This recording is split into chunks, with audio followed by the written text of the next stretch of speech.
وأزواجه وذرياته وبارك وسلم تسليما كثيرا كثيرا. أما بعد، أعوذ بالله من الشيطان الرجيم. بسم الله الرحمن الرحيم. تبارك الذي بيده الملك وهو على كل شيء قدير. صدق الله العظيم. اللهم صل على محمد وعلى آل محمد كما صليت على إبراهيم وعلى آل إبراهيم إنك حميد مجيد. اللهم بارك على محمد وعلى آل محمد كما باركت على إبراهيم وعلى آل إبراهيم إنك حميد مجيد. محترم بزرگوں، دوستوں، عزیز ساتھیوں، اللہ تبارک تعالیٰ نے اس آیت پاک کے اندر جو خطبے کے دوران تلاوت فرمائی، اپنے بندوں کو، تمام کے تمام انسانوں کو ایک چیز بتلائی،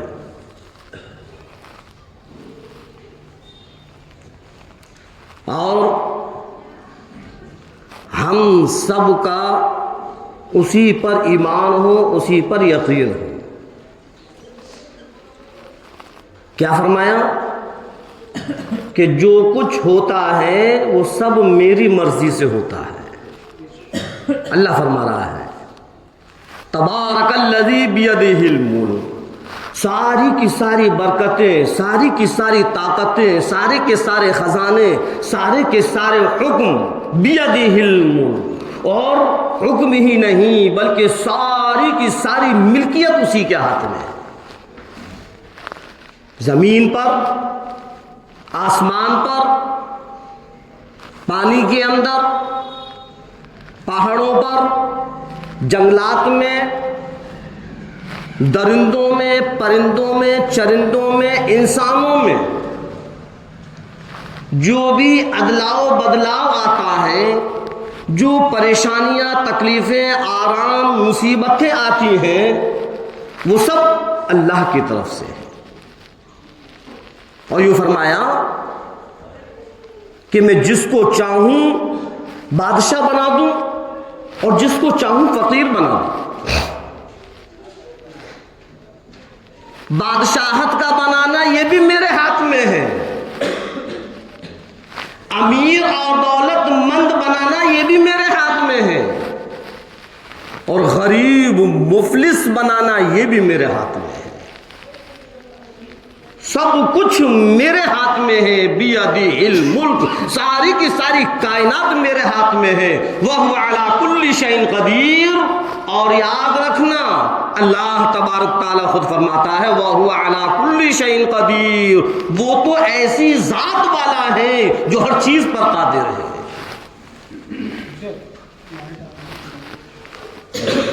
وہ کسی کا محتاج نہیں ہے.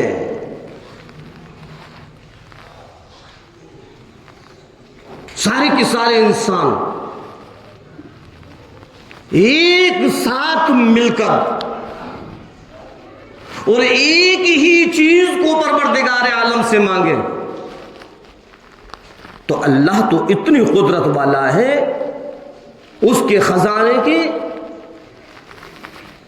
کوئی انتہا نہیں ہے، بے شمار خزانے ہیں. ایک ہی وقت میں ایک ہی چیز ساری کی ساری انسانیت مل کر مانگے تو اللہ وہ بھی دے سکتا ہے. اور یوں فرمایا پروردگار عالم نے وَهُوَ عَلَى كُلِّ شَيْءٍ قَدِيرٌ. یہ تو میری مرضی، میں تجھ کو کیا دوں اور کیا نہ دوں۔ رات اور دن تو دولت مانگنے میں لگا رہے، میری مرضی ہے میں تجھ کو دوں یا نہ دوں۔ رات اور دن اولاد مانگنے میں لگا رہے، میری مرضی میں تجھ کو دوں یا نہ دوں۔ جب میں دینے پر آ جاؤں تو مجھ کو روکنے والا ٹوکنے والا کوئی نہیں، اور جب میں نہ دینے پر آؤں تو مجھ سے چھیننے والا کوئی نہیں۔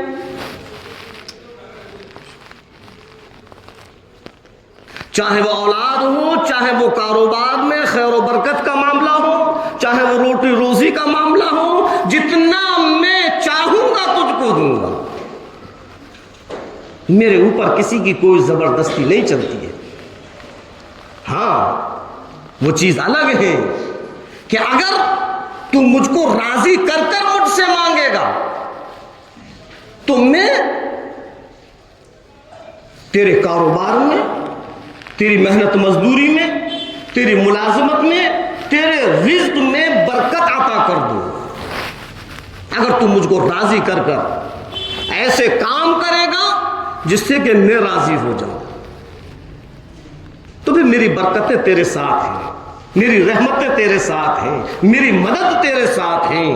اور اگر تو مجھ کو ناراض کر کر رہے گا، اگر تیرے کام، تیرے اعمال ایسی ہو جائیں جو میری ناراضگی کا سبب بنے تو پھر یہ تو میری مرضی ہے کہ پھر میں تیرے ساتھ کیا معاملہ کروں۔ اللہ کی مدد شامل حال جب ہوتی ہے جب ہم اللہ کے بن کر زندگی گزاریں گے۔ ہاں میدان بدر کو دیکھو، جہاں کے جنگ بدر، ہم اور آپ رات اور دن سنتے رہتے ہیں کہ کتنی مسلمانوں کی تعداد کتنی کم ہے اور کفار اسلام کی تعداد کتنی ہے، مشرکین مکہ کی تعداد کتنی ہے۔ لیکن پروردگار عالم نے فرمایا ہو میرے بندو تعداد پر نظر نہ ڈالو، میری قدرت کاملہ پر نظر ڈالو۔ تعداد کتنی بھی ہو، کس کو میں فتح دلا دوں، کس کو کامیابی عطا کر دوں، کس کو میں ہار اور جیت کا معاملہ کس کے حق میں رکھوں، یہ تو میری مرضی۔ میں تعداد کو نہیں دیکھتا، میرے تیرے دل کے ایمان کو دیکھتا ہوں کہ تو مجھ پر کتنا یقین رکھتا ہے، تو مجھ پر کتنا بھروسہ رکھتا ہے۔ میں تیرے رات اور دن کے اعمال کو دیکھتا ہوں کہ تیرے اندر کیسے اعمال ہیں، کیسے کام ہیں۔ جب تیرے یقین میری قدرت کاملہ پر ہے، جب تیری زندگی میرے رضا کے لیے اپنی زندگی میں ان کاموں کو کرتا ہے جس سے میں راضی ہو جاؤں تو پھر میری مدد بھی تیرے شامل حال ہے تیرے ساتھ۔ ورنہ ہم دعائیں کرتے رہیں اور گناہ کرتے رہیں، دعائیں کرتے رہیں اور گناہ کرتے رہیں، غلطیوں سے باز نہ آئیں، برائیوں سے باز نہ آئیں، غیبتوں سے باز نہ آئیں، حرام خوریوں سے باز نہ آئیں، اور پھر ہم یہ سوچیں کہ اللہ ہمارے حالات کو بدل دے، اللہ ظالم بادشاہ کو ختم کر دے، اللہ ملک کے اندر امن و امان پیدا کر دے، اللہ یہ جو ظلم ہو رہا ہے ان سارے ظلموں کو ختم کر دے۔ کیسے پروردگار عالم سنے گا؟ پہلے تم پروردگار عالم کے بن کر تو زندگی گزارو۔ فرمایا پروردگار عالم من کان للہ کان اللہ لہ۔ اے 15ویں صدی کے مسلمانوں غور کرو، قرآن کریم کی اس آیت پاک کے اندر ارشاد فرما دیا پروردگار عالم من کان للہ کان اللہ لہ، جو اللہ کے لیے ہو جاتا ہے تو پھر اللہ اس کا ہو جاتا ہے۔ پہلے ہم اللہ کے بن کر تو زندگی گزاریں۔ یہ کوئی آج جو ہم اور آپ کے اوپر دنیا میں خاص کر ہمارے ہندوستان میں مسلمانوں کے اوپر جو یہ ظلم و ستم ہو رہا ہے، اللہ کے لیے کچھ بھی نہیں ہے۔ اللہ یوں سیکنڈوں کے اندر اس کو ختم کر سکتا ہے۔ وَهُوَ عَلَى كُلِّ شَيْءٍ قَدِيرٌ، اس کے لیے کوئی مشکل نہیں۔ لیکن اللہ بھی تو یہ دیکھ رہا ہے کہ اتنا ظلم ہونے کے بعد بھی بندہ میرا بن نہیں پا رہا، اتنی پریشانیاں آنے کے بعد بھی پھر بھی میرا بندہ میرا بن نہیں پا رہا، پھر بھی وہ میرے آگے سر نہیں جھکا رہا، پھر بھی وہ دنیا کے عیش و آرام میں، دنیا کے مال و دولت میں، دنیا کی چاہت میں اتنا ڈوبا ہوا ہے کہ اس کو میری فکر نہیں، اس کو آخرت کی فکر نہیں، اس کو میرا ڈر نہیں۔ تو اللہ تو مدد اسی کے لیے پہنچاتا ہے جو اللہ کا ہوتا ہے۔ ایک نہیں سینکڑوں کے منہ ہم نے سنا کہ مسلمانوں پر اتنا ظلم و ستم ہو رہا ہے، شہر میں اتنے علماء کرام ہیں، کیا کر رہے ہیں؟ دعائیں نہیں کر رہے ہیں۔ ارے علماء کرام بھی دعاؤں میں لگے ہوئے ہیں، ہم اور آپ بھی دعاؤں میں لگے ہوئے ہیں، لیکن دعا کے ساتھ ساتھ اس کا دوسرا رخ تو دیکھو کہ دعا کرنے کے بعد کہ ہم نے اپنے آپ کو بدل ڈالا، ہم تو پھر بھی وہی شراب کے ٹھیکوں پر کھڑے ہوئے ہیں، ہم تو پھر بھی وہی ناچ گانے کے اندر مشغول ہیں، ہمارے اندر تو وہی بے حیائی اور بے شرمی ابھی لگی ہوئی ہے ہمارے اوپر، ہم تو اسی طریقے سے رسم و رواج میں الجھے ہوئے ہیں۔ کیا چینجنگ ہمارے اندر آئی، کیا بدلاؤ ہمارے اندر آیا؟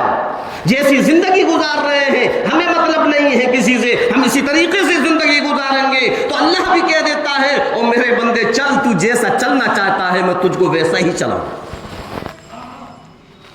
قرآن کریم کے اندر اللہ تبارک تعالیٰ خود فرماتا ہے میں اس قوم کی حالت کو ہرگز نہیں بدلتا جو اپنے بدلنے کی کوشش نہ کرے۔ کب بدلو گے؟ اب تو مسجدوں پر حملے ہونے لگے، مدرسوں پر حملے ہونے لگے، علماؤں پر حملے ہونے لگے، جب چاہا جس عالم کو چاہا جیل کے اندر ڈال دیا۔ کب بدلو گے؟ کب بدلو گے؟ بدلو اپنے آپ کو۔ ہاں یہ دنیا سب کچھ نہیں ہے، دنیا سب کچھ نہیں ہے۔ اس دنیا سے اپنی نظر ہٹا کر اور پھر آخرت کی طرف اپنی نظر لے جاؤ کہ جب ہماری آنکھ بند ہو جائے گی، جب ہمارے اندر سے روح نکل جائے گی، ہمارا یہ مٹی کا جسم جب مٹی میں مل جائے گا، اور پھر جب ہم اور آپ اللہ کے سامنے کھڑے ہوں گے اور جب اللہ ہم سے سوال کرے گا کہ تو نے یہاں کی کیا تیاری کی، تو کیا جواب دیں گے؟ کیا جواب دیں گے؟ اللہ سے بڑا کوئی نہیں ہے۔ ہم اور آپ کا یقین ہے، ہمارا اور آپ کا ایمان ہے، یہ ہم مسلمان ہیں، ہمارے پاس ایسی پاور ہے، ایسی طاقت ہے کہ اس کے مقابل پر تو کوئی ہے ہی نہیں۔ اور وہ طاقت کیا ہے؟ پروردگار عالم۔ وہ پاور کیا ہے؟ پروردگار عالم۔ صحابہ کرام پر جب حالات آیا کرتے تھے تو بس وہ کچھ نہیں کرتے تھے، وضو کر کر اور مصلی بچھا کر اور اللہ کے سامنے 2 رکعت نماز ادا کر کر اور اللہ سے مناجات کیا کرتے تھے، اللہ سے کہا کرتے تھے اور اللہ ان کی سنتا تھا۔ اللہ تو یوں فرماتا ہے میں اپنے ہر بندے کی دعاؤں کو سنتا ہوں، میں اپنے ہر بندے کی دعاؤں کو سنتا ہوں، لیکن میں اس قوم کی حالت کو ہرگز نہیں بدلتا جب تک کہ وہ خود اپنے بدلنے کی کوشش نہ کرے۔ ہم کوشش کریں اپنے آپ کو چینج کرنے کی، اپنے آپ کو بدلنے کی۔ اس طریقے سے کام نہیں چلے گا۔ کھایا پیا اور بستر پر سو گئے، بس ہمارا کام صرف اتنا نہیں ہے۔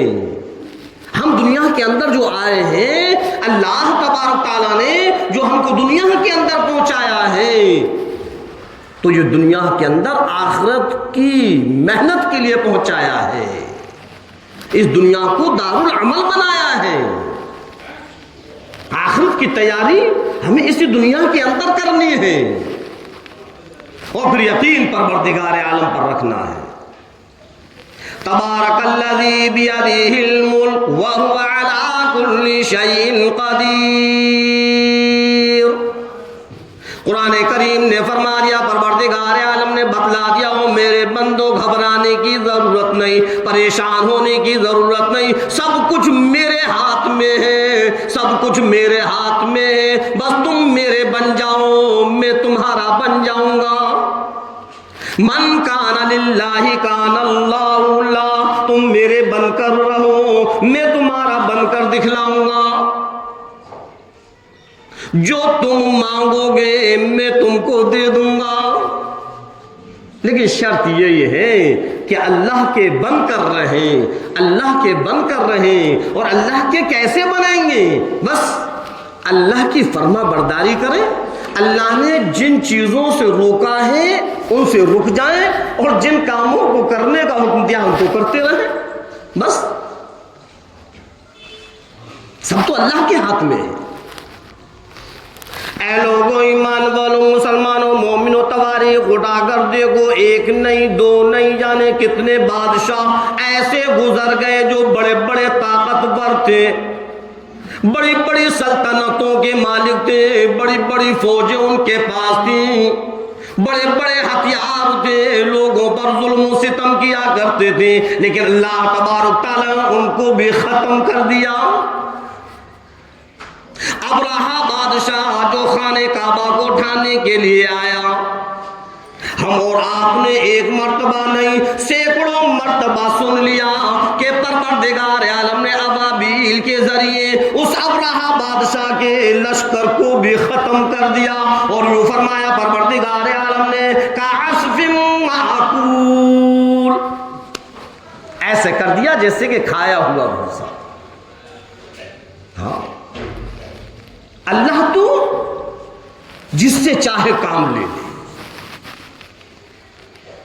ہم یہ سوچتے ہیں ہمارے پاس کیا ہے، ہمارے پاس تو کچھ بھی نہیں، کیوں گھبرا رہے ہو؟ اللہ کہہ رہا ہے گھبراؤ نہیں، جب میں فتح اور کامیابی دینے پر آتا ہوں تو پھر میں کسی چیز کو نہیں دیکھتا، میں تو صرف ایمان کو دیکھتا ہوں، اعمال کو دیکھتا ہوں، اور فتح دینا میرا کام ہے۔ اور دنیا بھر کی ہم دولت اکٹھی کر لیں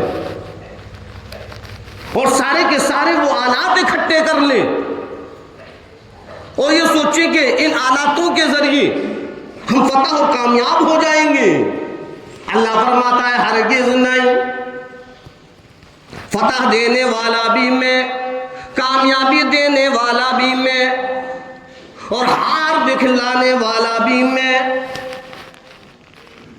ابرہہ بادشاہ نے جب خانہ کعبہ پر حملہ کرنے کا ارادہ کیا، نعوذ باللہ خانہ کعبہ کو ڈھانے کا ارادہ کیا،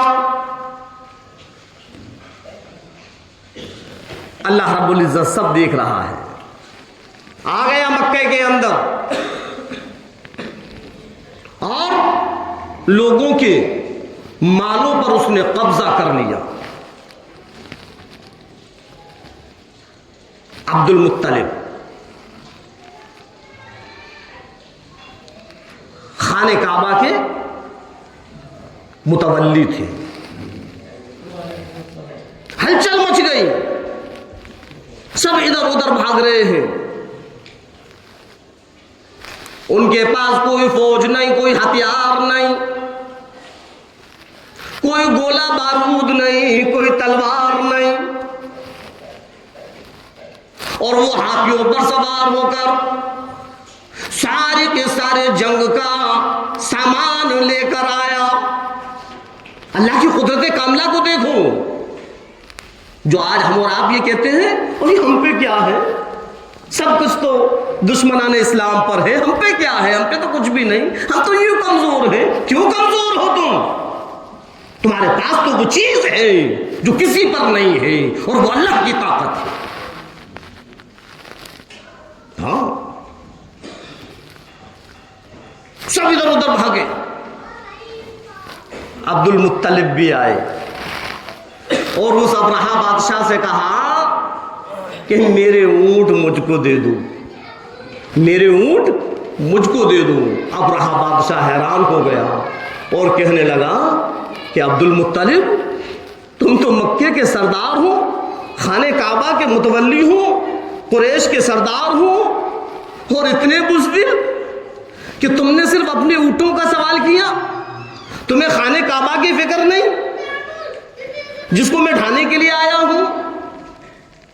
تو کیا جواب دیا کہ خانہ کعبہ اللہ کا گھر ہے, یہ اونٹ میرے ہیں, اللہ کا گھر ہے, اللہ خود حفاظت کرے. اور پھر بی بی آمنہ کو لے کر کہ چلو بہو خانہ کعبہ کے لیے دعائیں کریں, اور خانہ کعبہ کا غلاف پکڑ کر بی بی آمنہ ہیں, عبد المطلب ہیں, اور آپ کے شکم مبارک میں اللہ کے رسول امام الانبیاء سرور کونین صلی اللہ علیہ وسلم ہیں. اور پھر دعا فرمائی ہے, اے پروردگار عالم, یہ بادشاہ ہے, یہ ہاتھیوں کی فوج لے کر آیا ہے, اے رب کریم ہمارے پاس کچھ نہیں ہے, ہم اس کا مقابلہ نہیں کر سکتے, اے پروردگار عالم تو اپنے گھر کی حفاظت فرما, تو اپنے گھر کی حفاظت فرما, ہمارے پاس سوائے دعاؤں کے کچھ نہیں ہے. اللہ رب العزت نے فرما دیا ابابیل آج اب تیرا نمبر ہے. ایک جھنڈ آیا, چھوٹی سی چڑیا ہے, الہی کیا کروں, اے ابابیل آج اب تیرا نمبر ہے, پروردگار عالم میں حاضر ہوں, کیا کروں. ابابیل اس ابرہہ کو دکھلا دے جو میرے گھر کو ڈھانے کے لیے آیا, اے پروردگار عالم حکم کر, میں تیرے حکم کو پورا کرنے کے لیے تیار ہوں. فرمایا چلی جا, اس کو دکھلا دے میری طاقت کو, وَهُوَ عَلَىٰ كُلِّ شَيْءٍ قَدِيرٌ. ارے میں تو ہر چیز پر قادر ہوں, میں جس سے چاہے جب چاہے جو کام لے لوں. خانہ کعبہ کو بچانے کے لیے کسی انسان سے کام نہیں لیا, کسی گولہ بارود سے کام نہیں لیا, کسی پستول اور تلواروں سے کام نہیں لیا, ایک ابابیل سے کام لیا. اے پروردگار عالم بتلا میں کیا کروں, جا تیرا کام یہ ہے کہ 3 کنکریاں لے کر آ, اوپر سے اس کنکریوں کی بارش کر. کنکری چھوٹی ہے لیکن میں اس کو گولہ بارود سے بھی زیادہ طاقتور بنا دوں گا. وَهُوَ عَلَىٰ كُلِّ شَيْءٍ قَدِيرٌ. اللہ تو ہر چیز پر قادر ہے. ایک چھوٹی سی کنکری, اندازہ لگائے ہم اور آپ کہ اس کی چونچ میں اور اس کے پنجوں میں کتنی بڑی کنکری آ سکتی ہے. اس ابابیل جو چھوٹی سی چڑیا ہے, اس کا پنجہ بھی چھوٹا ہے, چونچ بھی چھوٹی ہے, اب پنجوں کے اندر اور چونچ کے اندر کنکری کتنی بڑی ہوگی. ابابیل نے اللہ کے حکم کو پورا کیا اور 3 کنکریاں لے کر آئیں. پورا کے پورا جھنڈ آیا. جس وقت اوپر سے انہوں نے کنکریوں کو پھینکنا شروع کیا, رب ذوالجلال کی قسم, قرآن کریم شہادت دیتا ہے الم تر کیف فعل ربک باصحاب الفیل. کیا تم لوگوں نے نہیں حال کیا. الم یجعل کیدہم فی تضلیل. او میرے بندو ذرا غور تو کرو، میری قدرت کاملہ کو پہچانو، میری قدرت کو جانو. الم تر کیف فعل بربک اصحاب الفیل الم یجعل کیدہم فی تضلیل.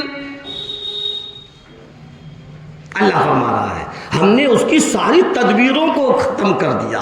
جو ابرہہ بادشاہ جو سوچ کر آیا تھا کہ خانہ کعبہ کو ہم ڈھا دیں گے، ڈھانا اتنا آسان نہیں ہے.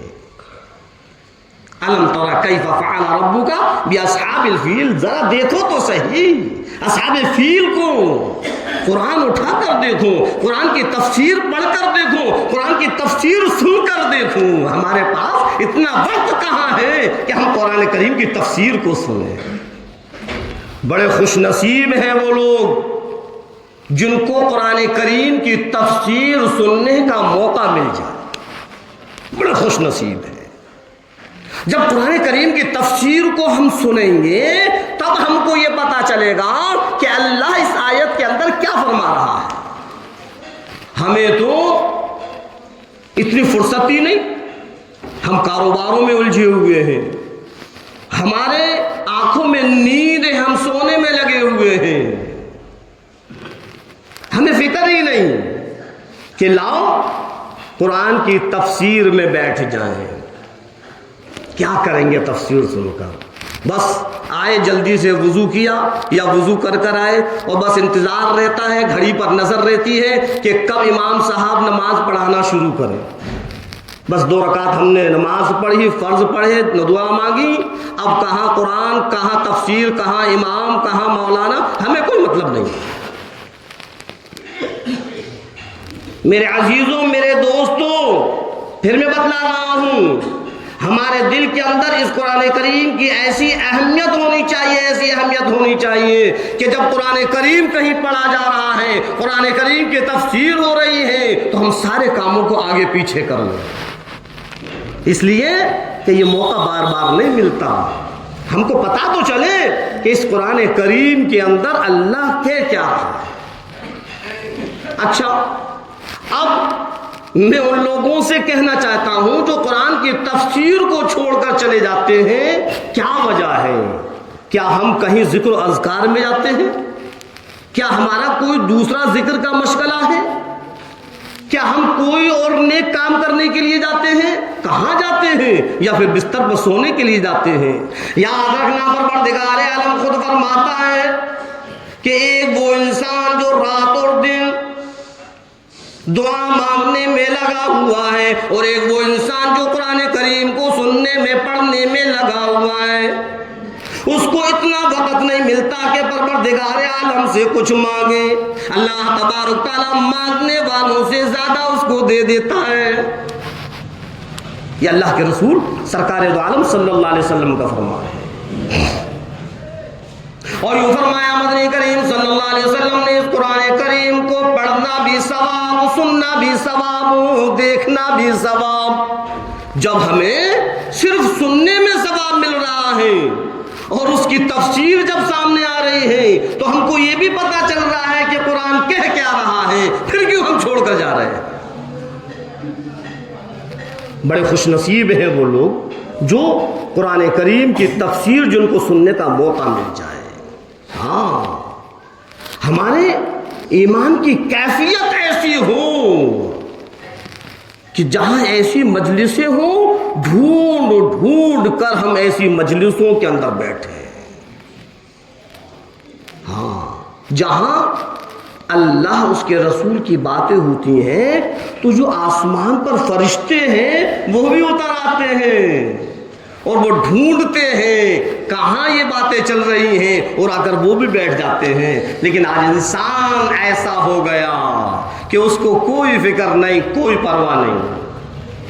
بس جب اس پر کوئی پریشانی آتی ہے، جب کوئی مصیبت آتی ہے، جب کوئی تکلیف آتی ہے تو پھر یہ مسجدوں میں آ جاتا ہے، اللہ کے سامنے سجدوں میں گر جاتا ہے، دعاؤں میں لگ جاتا ہے. یہ میں نہیں کہہ رہا، یہ بھی قرآن کہہ رہا ہے. اور جب ہم اس پر انعام کی بارش کر دیتے ہیں، جب ہم اس پر اپنا فضل کر دیتے ہیں، جب ہم اس کی ساری پریشانیاں دور کر دیتے ہیں تو پھر وہ بھول جاتا ہے۔ وَإِذَا أَنْعَمْنَا عَلَى الْإِنسَانِ أَعْرَضَ وَنَأَىٰ بِجَانِبِهِ۔ 15ویں پارے کو اٹھا کر دیکھو، ارشاد فرمایا پروردگار عالم نے وَإِذَا أَنْعَمْنَا عَلَى الْإِنسَانِ أَعْرَضَ وَنَأَىٰ بِجَانِبِهِ، جب ہم ان پر، اس انسان پر انعام کر دیتے، اپنا فضل کر دیتے، جب ہم اس کے اوپر اپنے فضل کی چادر کو ڈال دیتے، اس کی پریشانیاں ختم ہو جاتی ہیں، اس کی مصیبتیں ختم ہو جاتی ہیں، بھول ہو جاتا ہے، اعراض کر لیتا ہے، پھر اس کو پتہ نہیں چلتا کہ مسجد کہاں، اذان کب، نماز کب۔ یہی حال ہے نا، پھر ہم اپنی خوشیوں میں لگ جاتے ہیں۔ وَإِذَا مَسَّهُ الشَّرُّ كَانَ يَئُوسًا، اور جب ہم اس کو ذرا سی تکلیف پہنچا دیتے ہیں تو یوں مایوس ہو جاتا ہے۔ یہی ہمارا حال ہے، لیکن آج تو ہمارا حال اس سے بھی زیادہ بگڑ گیا، اس سے بھی زیادہ بگڑ گیا کہ جب ہم پر پریشانیاں اور تکلیفیں اور ظلم و ستم کے پہاڑ ٹوٹ رہے ہیں، پھر بھی ہم اللہ کی طرف متوجہ نہیں ہو رہے، ہے یا نہیں؟ پھر بھی ہمارا رخ مسجدوں کی طرف نہیں ہو رہا، پھر بھی ہم نمازوں کو ادا نہیں کر رہے، پھر بھی ہم گناہ کرنے سے باز نہیں آ رہے۔ اے مسلمانوں، ذرا بتلاؤ کب باز آؤ گے؟ کب باز آؤ گے؟ جب سب کچھ مٹ جائے گا، جب باز آؤ گے؟ کیوں سمجھ میں نہیں آتا؟ کیسا کمزور ایمان ہو گیا ہمارا، کیسی غفلت میں زندگی ہم گزار رہے ہیں کہ اتنا سب کچھ ہونے کے باوجود، اتنا ظلم و ستم ہونے کے باوجود، اور پھر بھی ہم اپنا رخ، اپنی توجہ اللہ کی طرف نہیں کر رہے، بس پٹیوں پر بیٹھے، ہاں وہاں ایسا ہو رہا ہے، وہاں یوں ہو رہا ہے، وہاں ایسا ہو گیا، اتنے مر گئے، اتنے گرفتار ہو گئے، وہ جیل میں چلے گئے۔ کیا فائدہ ہے ان باتوں سے کرنے سے؟ کیا فائدہ ہے؟ کیوں کر رہے ہو؟ اگر تمہارے دل کے اندر ذرہ برابر بھی مسجد، مدرسہ، علماء، مسلمانوں کی محبت ہے تو اپنے آپ کو بدلو، اپنے آپ کو بدلو اور اپنا رخ پروردگار عالم کی طرف کرو، ان برائیوں سے، ان گناہوں سے توبہ کرو جس نے ہم کو بزدل بنا کر رکھ دیا ہے۔ سمجھ گئے؟ اللہ، میں نے کیا بتایا کہ اللہ رب العزت یہ فرماتا ہے تبارک الذی بیدہ الملک، او میرے بندے پریشان نہ ہو، سب کچھ میرے ہاتھ میں ہے، مجھ سے بڑا کوئی نہیں۔ نمرود بڑا بادشاہ تھا، میرے مچھر کے ذریعے ہلاک کر دیا۔ فرعون بڑا زبردست بادشاہ تھا، میرے دریائے نیل کے اندر غرق کر دیا۔ تواریخ اٹھا کر دیکھو کتنے بڑے بڑے ظالم بادشاہ گزرے، لیکن میں نے سب کو نیست نابود کر دیا۔ بس شرط اتنی ہے، من کان للہ کان اللہ لہ، تم اللہ کے لیے ہو جاؤ، اللہ تمہارا ہو جائے گا۔ میں نہیں کہہ رہا، یہ بھی قرآن کہہ رہا ہے من کان للہ کان اللہ لہ، کہ جو اللہ کے لیے ہو جاتا ہے اللہ اس کا ہو جاتا ہے۔ ابھی ہم کہاں ہیں اللہ کے لیے؟ اللہ کی ہم کہاں مان رہے ہیں؟ اپنی آنکھوں سے خدا کی مدد دیکھنا ہو تو اپنے آپ کو بدلو، اپنی دعاؤں کا کرشمہ دیکھنا ہو تو اپنے آپ کو بدل ڈالو۔ خدا کی قسم، اسی روئے زمین پر خدا کی مدد اپنی آنکھوں سے دیکھو گے جب تم اپنے آپ کو بدل ڈالو گے، اللہ کے حکم کے مطابق زندگی گزارنے لگو گے، برائیوں سے، گناہوں سے توبہ کر لو گے۔ آج جو مسلمان کے دل کے اندر جو دشمنی بنی ہوئی ہے، اس دشمنیوں کو ختم کر دو، ایک پلیٹ فارم پر آ جاؤ، کوئی بریلوی نہیں، کوئی دیوبندی نہیں، کوئی بہاوی نہیں،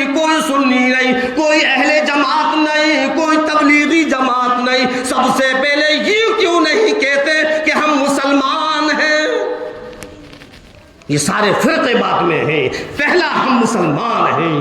اور یاد رکھنا اگر اسی طریقے سے فرقوں میں لگے رہے ایک ایک کر کر ختم ہو جاؤ گے۔ ہاں اس فرقوں کو ختم کرو، یہ دیوبندی، بہاوی، بریلوی، اہل سنت والجماعت، تبلیغی جماعت، جماعت اسلامی، اہل حدیث، ان کو ختم کرو، ایک پلیٹ فارم پر آ جاؤ، ایک پلیٹ فارم پر آ جاؤ۔ ورنہ کل قیامت کے دن جب اللہ کے سامنے پہنچیں گے، خدا کی قسم اگر اللہ نے یہ پوچھ لیا میرا اسلام کو مٹانے کی سازشیں ہوتی رہیں اور تم فرقوں میں بٹے رہے، تمہارے اندر ذرہ بار بھی یہ بات نہ آئی کہ اسلام کو کس طریقے سے بچائیں، کیا کیا تم نے اسلام کے لیے؟ بس اسی میں لگے رہے کہ ہم تو دیوبندی ہیں، ہم تو بہاوی ہیں، ہم تو بریلوی ہیں، ہم تو اہل حدیث ہیں، ان کا معاملہ ان کے ساتھ ہے۔ یہ کیوں نہیں سمجھتے کہ ہم سب مسلمان ہیں؟ ہاں مٹا دے اپنی ہستی کو اگر کچھ بننا چاہتا ہے، مٹا دے اپنی ہستی کو اگر کچھ بننا چاہتا ہے، کہ دانہ خاک میں مل کر ہی گل گلزار بنتا ہے۔ سمجھ میں آئی بات؟ اللہ کسی بھی چیز کا محتاج نہیں ہے۔ میں نے بتلایا کہ اللہ کسی بھی چیز کا محتاج نہیں۔ ہم نے ایک سے نہیں کئیوں سے سنا اور ہمارے پاس کیا ہے، ہم کیا کر سکتے ہیں، ہم کیا کریں گے؟ ہمارے پاس تو سب سے بڑی طاقت اللہ کی طاقت ہے۔ فرمایا پروردگار عالم نے عالم ترى كيف فعل ربك بأصحاب الفیل الم يجعل كيدهم في تضلیل۔ ذرا غور تو کرو، کیا تم نے نہیں دیکھا اصحاب فیل کو جب وہ خانہ کعبہ کو اٹھانے کے لیے آیا، اس کی تدبیر کو، اس کے مکر کو، اس کی سوچ کو ہم نے ختم کر دیا۔ الم یجعل کیدہم فی تضلیل ترمیہم بحجارۃ من سجیل۔ ہاں اللہ نے پوری کی پوری اسی صورت کے اندر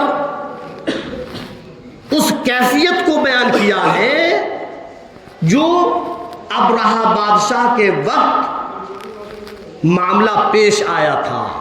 تو بتلا رہا تھا کہ پروردگار عالم نے اس ابابیل کو، چڑیوں کو حکم دے دیا ہے ابابیل آ جاؤ۔ اللہ کسی کا محتاج نہیں، سب اللہ کے محتاج ہے۔ اللہ جس سے چاہے کام لے لے۔ امام الانبیاء محبوب کبریاء سرور کونین صلی اللہ علیہ وسلم کے لخت جگروں کی شادیاں جب ابو لہب کے بیٹوں سے ہوئیں، سگائی ہوئی، شادیاں ہوئی، اور اللہ کے رسول سرکار دو عالم صلی اللہ علیہ وسلم کو ایک نے برا بھلا کہا، سرکار کا دل دکھا اور زبان سے نکل گیا کہ اللہ اس پر اپنا کتا مسلط کر۔ اللہ نے فرما دیا جنگل کے شیر آ جا، اب تیرا نمبر، الہی کیا کروں؟ اس انسان کو پھاڑ دے جس نے میرے محبوب کا دل دکھایا، جس نے میرے محبوب کو گالی دی، جس نے میرے محبوب کے ساتھ میں گستاخی کی۔ ہاں اللہ جس سے چاہے کام لے لے۔ میں نے بتایا وَهُوَ عَلَى كُلِّ شَيْءٍ قَدِيرٌ، وہاں شیر سے کام لیا، یہاں ابابیل سے کام لیا۔ ہاں جنگ بدر کے موقع پر اللہ نے فرشتوں سے کام لیا۔ چھوٹی سی تعداد ہے، چھوٹی سی، لیکن اللہ یہ فرماتا ہے کہ میں تعداد کو نہیں دیکھتا، میں تو ایمان کو دیکھتا ہوں کہ تمہارے اندر ایمان کتنا ہے، مجھ پر توکل کتنا ہے۔ ہم اپنے ایمان کو مضبوط کریں۔ 3 کنکریاں پھینکی، ایک چوچ میں اور 2 پنجوں میں۔ اللہ نے ان کنکریوں کے اندر ایسی طاقت رکھی کہ جہاں وہ کنکری پڑتی تھی گولہ بارود بھی اتنا طاقتور نہیں ہو سکتا جو اللہ نے اس کنکری کے اندر پیدا کر دی۔ بالکل وہ ہاتھی ایسے ہو گئے کعصف معقول، جیسے کھایا ہوا بھوسا۔ اللہ کی قدرت کو پہچانو، یوں ہی رسم و رواج اور فرقہ پرستی میں مت لگے رہو۔ جب اسلام پر آنچ آنے لگے تو پھر ہم اپنے آپ کو قربان کرنے کے لیے بھی تیار ہو جائیں، لیکن یہ تو جب ہوگا جب موت کا ڈر ہمارے دلوں کے اندر سے نکل جائے گا۔ آج ہمارے اندر موت کا ڈر اور دنیا کی محبت ایسی سمائی ہوئی ہے، ایسی سمائی ہوئی ہے، خدا کی قسم جب ہم اپنی بیٹوں کا رشتہ بھی کرتے ہیں تو سب سے پہلے یہ دیکھتے ہیں یہاں سے کتنا ملے گا، یہاں سے گاڑی ملے گی یا نہیں ملے گی، 4 ویلر ملے گی یا نہیں ملے گی۔ اور کچھ تو ایسے ہیں کہ وہ رقم پہلے پوچھتے ہیں کہ کتنی رقم دو گے، کہ اپنے لڑکے کو بیچ رہے ہو؟ کیسی دنیا سے محبت ہو گئی؟ 8 لاکھ 10 لاکھ 5 لاکھ، بس تیرے لڑکے کی اتنی ہی قیمت ہے کہ تو نے 8 اور 10 لاکھ پکڑ کر کون سا تیر مار لیا کہ زندگی بھر بیٹھ کر اس کو کھاتا رہے گا؟ کیا اسی 4 ویلر پر پوری زندگی گزارے گا؟ کیا اسی 2 ویلر پر پوری زندگی گزارے گا؟ خدا کی قسم ان امیر زادوں نے اس شادی جیسے کام کو، نکاح جیسے کام کو ہم نے ایسا کر رکھ دیا، ایسا کر رکھ دیا کہ جو غریب ہیں رات اور دن وہ اسی سوچ و وچار میں پڑے رہتے ہیں کہ کہاں سے 4 ویلر لائیں، کہاں سے جہیز لائیں۔ بہت سی لڑکیاں غربت کے وجہ سے عمر رسیدہ ہو گئیں، باپ کے پاس اتنا مال نہیں، اتنی دولت نہیں کہ وہ اس کو جہیز دے سکے۔ رب ذوالجلال کی قسم ایک نہیں سینکڑوں لڑکیاں ایسی موجود ہیں کہ 30 کیا 35 کیا 40 بھی پار کر گئی، رشتہ نہیں،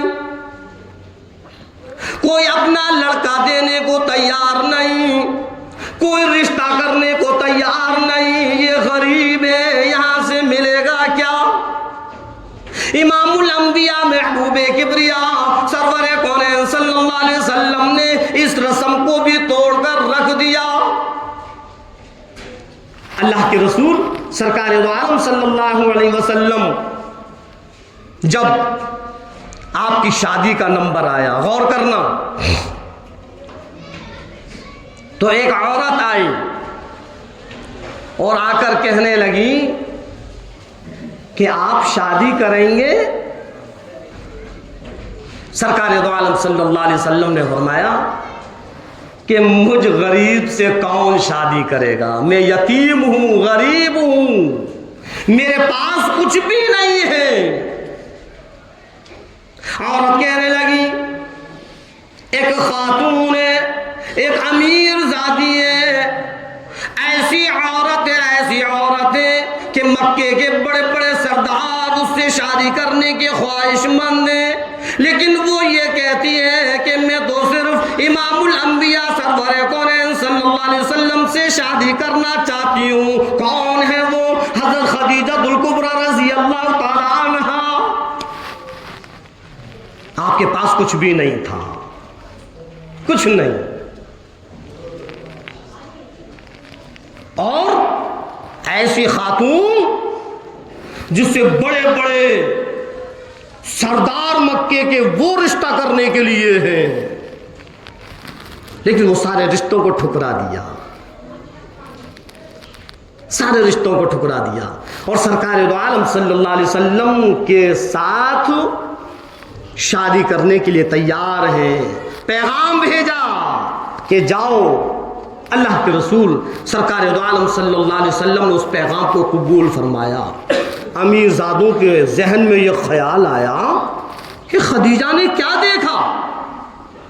بڑے بڑے دولت مند، بڑے بڑے رئیس شادی کرنے کے لیے تیار تھے، کیا دیکھا؟ حضرت خدیجہ الکبریٰ رضی اللہ تعالیٰ عنہ کہنے لگی میں نے وہ سب کچھ دیکھا جو تم نے نہیں دیکھا. میں نے ملازمت کر کر دیکھی, میں نے ساتھ میں تجارت کر کر دیکھی. ان سے بڑا ایماندار, ان سے بڑا منصف کوئی نہیں. میں چوبارے پر کھڑی ہوں, سرکار تشریف لے جاتے ہیں, میں دیکھتی کیا ہوں, دھوپ پڑتی ہے تو بادل چھایا کر لیا کرتے, بس میں اس بادل کے چھاؤں میں آنا چاہتی ہوں. تو میں نے کیا بتلایا تھا ابھی کہ تبارک الذی بیدہ الملک, سب اللہ کے ہاتھ میں ہے. ہم جب رشتہ دیکھیں تو امیر اور غریب نہ دیکھیں, بلکہ اس کے عقائد کو دیکھیں, اس کے اخلاق کو دیکھیں, اس کے کردار کو دیکھیں, ہاں اس کے ایمان کو دیکھیں.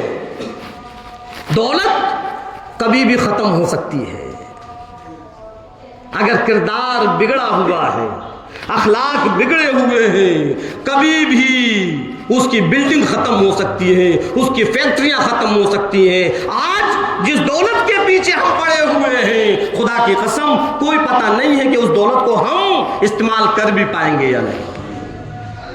سینکڑوں لڑکیاں ایسی ہیں, اس جہیز جیسی لعنت, اس پر لعنت بھیجیں, اس جہیز کو ختم کریں تاکہ ان غریب لڑکیوں کی بھی شادی ہو سکے.